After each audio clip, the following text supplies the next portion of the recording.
Hello and welcome to the Hub MT YouTube channel podcast, which is brought to you by the European Digital Innovation Hub and powered by MDIA, Malta Digital Innovation Authority. Our guest speaker today is Charmaine Mangion, who is the founder and CEO of Magic Castle Waldorf Centers. Charmaine completed her undergraduate studies in child development and psychology and subsequently pursued further education in leadership and management. She recently earned her master's in business administration from the University of Cumbria, UK, and is currently pursuing a degree in LLB. Quite a vast area of studies also, and besides the fact that you were studying and continuing on this journey, you were also managing the company at the same time. Yes. How does that work? I think from the initial phase, I have always juggled so many things. So I believe it comes natural, and if I don't have that diversification, somehow I feel like there's something missing. Apart from that, I do believe that continuous learning and knowledge of different spheres, to be fair, because they intersect a lot. I think that's crucial to keep evolving, and from a personal point of view, and also from the business point of view as well. Yes, in fact, that is key, I would say, in all industries. Yeah. When you think of the childcare, when it first started back in 2014 to today, which has been quite an evolvement, and we have encountered many factors within that period of time, how would you see the changes through, how different it was throughout this journey? Yes. We started back in 2014, just before the free childcare scheme. And I think that was a big transformation, because the industry was quite small back then. The mindset about the industry was also very different. Very true. Once the scheme started, then the market has expanded drastically. So that brought with it quite a number of changes. We had to adapt quickly. Compliances got even better. And different approaches as well when it comes to education in the childcare industry. Maybe prior we had very limited selection where one can opt to choose and use the services back then.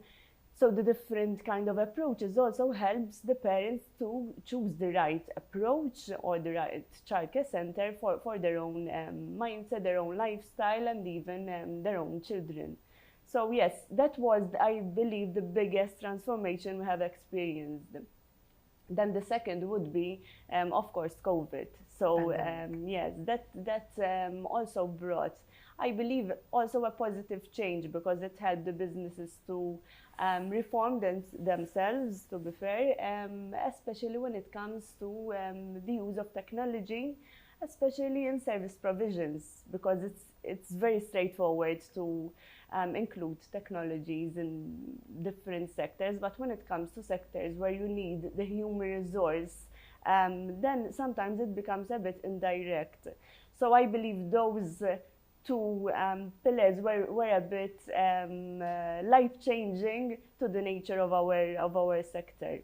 What inspired you to become an entrepreneur yourself and even start your own business? Yes.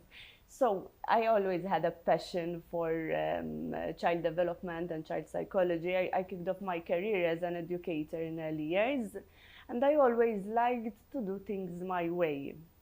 From a personal point of view, I had my daughter as well, and I was searching for a childcare center. So you had a hands-on experience. Yes, exactly. And I do believe as a parent, you have your biggest motivation are also your children. They're our biggest teachers. True. I was searching for a particular approach, a more calming approach, where nature is a very big part in the curriculum. And I was searching for particular things that I couldn't back then find. So I'd say either I can complain, I can be passive and accept what I thought wasn't good enough back then. So I decided to embark on this journey and start my own thing over there. I recognized the gap and went in for that. And I think something that worked in your favor is that you recognize the gap at early stages. Obviously, I'm saying in our country, like you said, it wasn't that popular back then, and that in time gives you a good push when you come to competition as well. Because nowadays there are many childcare centers. In fact, the risk back then was a bit larger in a way, because as you're saying, the sector was quite new. The mindset was a bit different, even from parents or grandparents to childcare centers.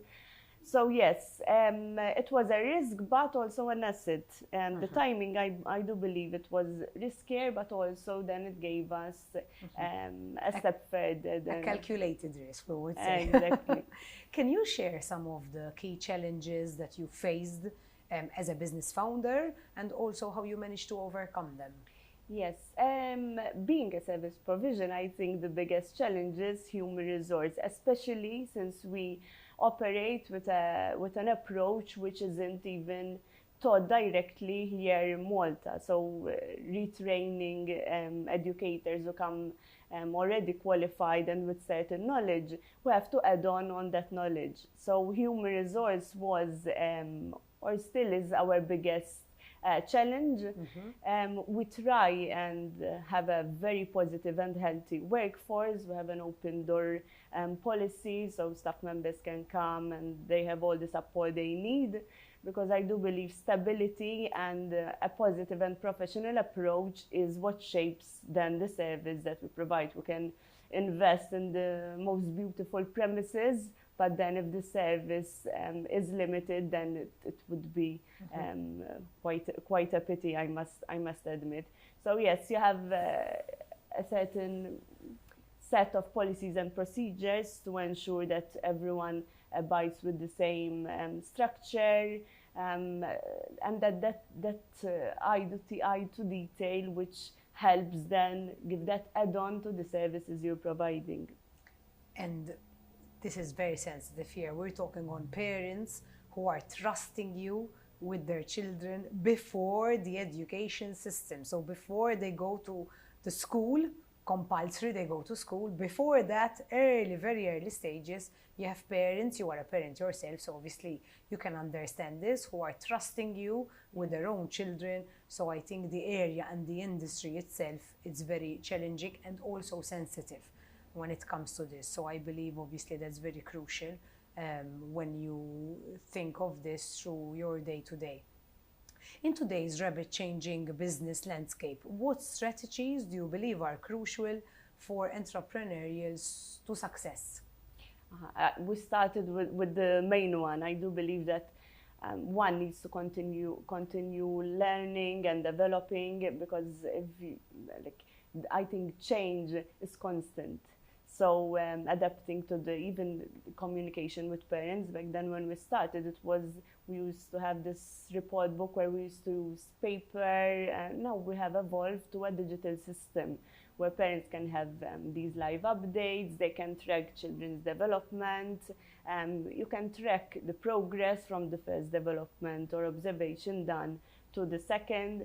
So yes, I think that is the biggest secret. So to keep on evolving knowledge, again, even when it comes to education, research gives you different insights, and different generations bring with them different needs that you need to adopt for as well. So I think that is very, very crucial to keep on evolving.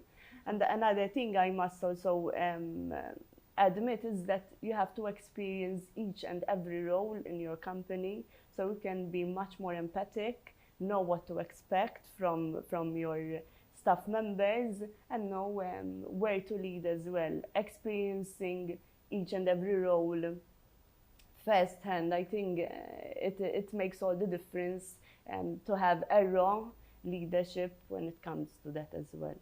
What does it mean and what it entails from a company like yours, where we can obviously include technology? As you said, you started off with a report book, so that it entailed the educator herself writing the report of that particular child of the day and what happened on a book using the pen. So what was required is the extra time from that employee.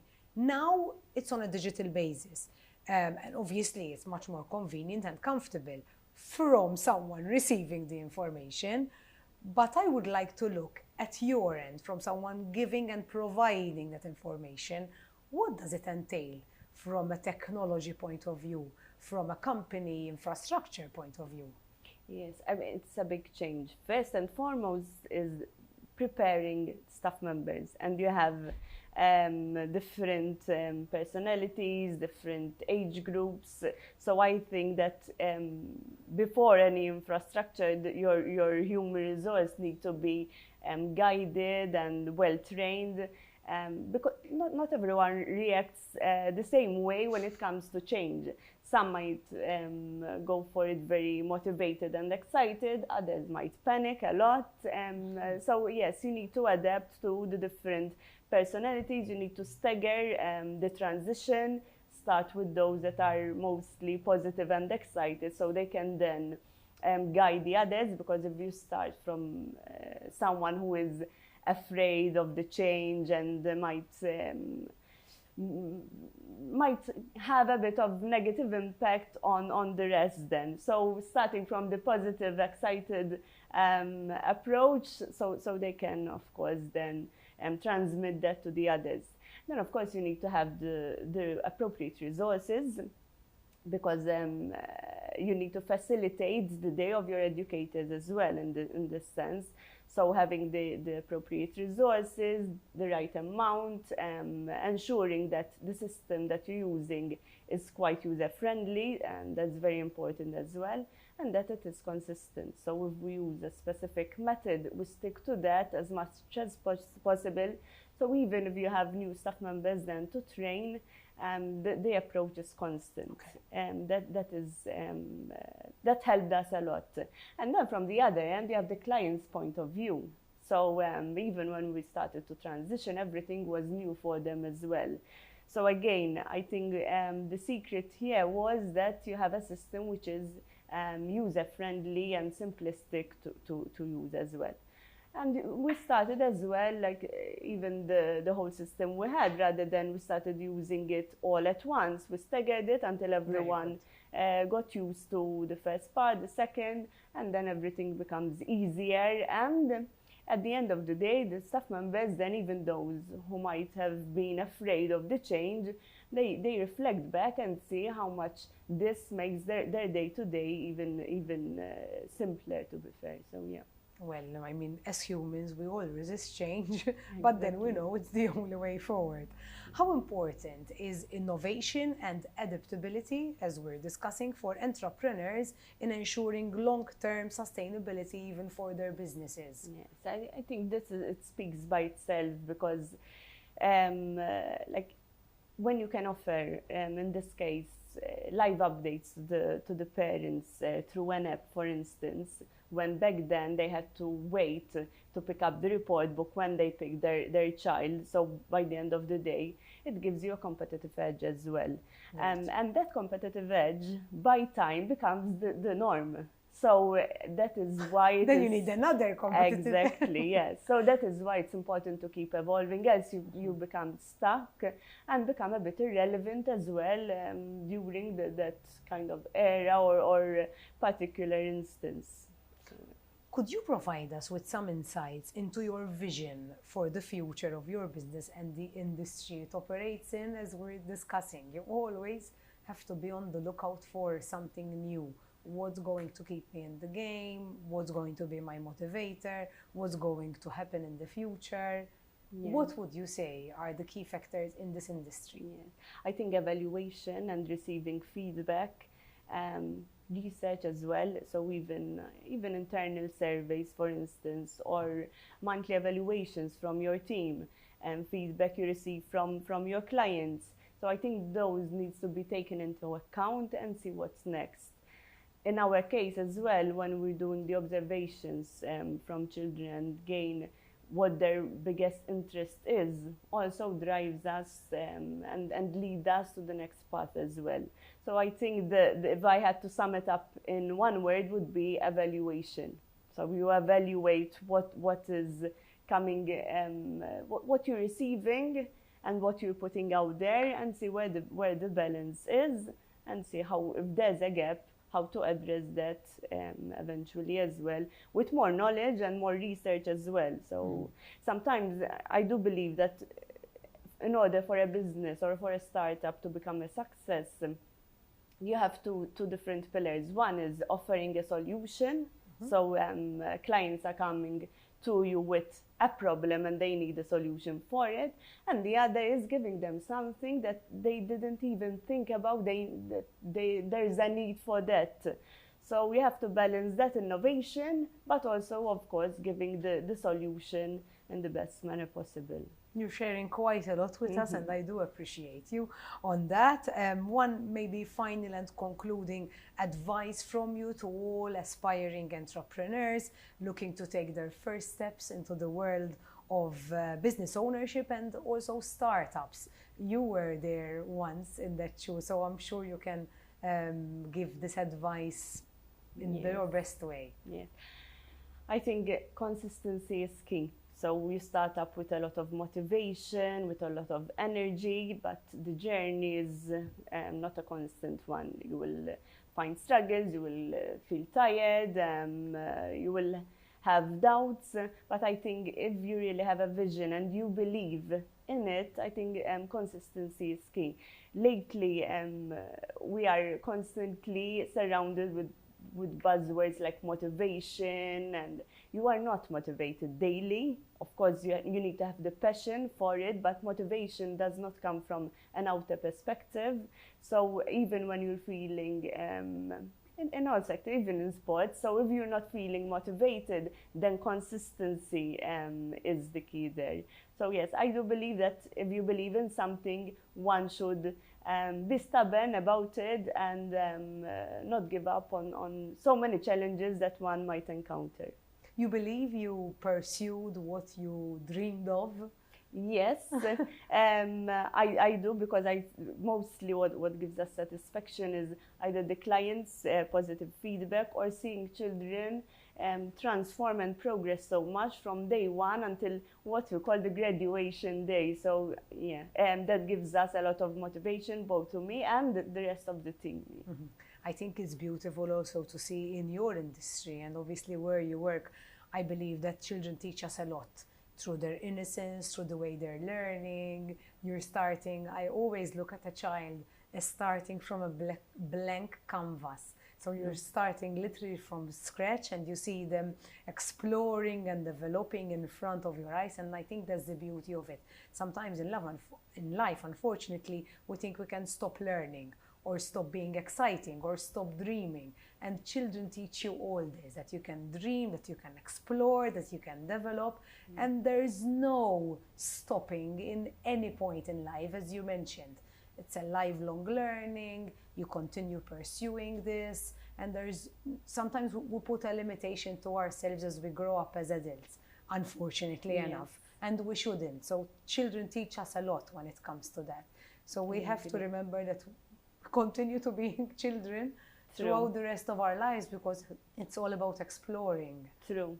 Yes, and the simplest thing becomes like magical for them. So yes, that teaches you a lot. I completely agree with that.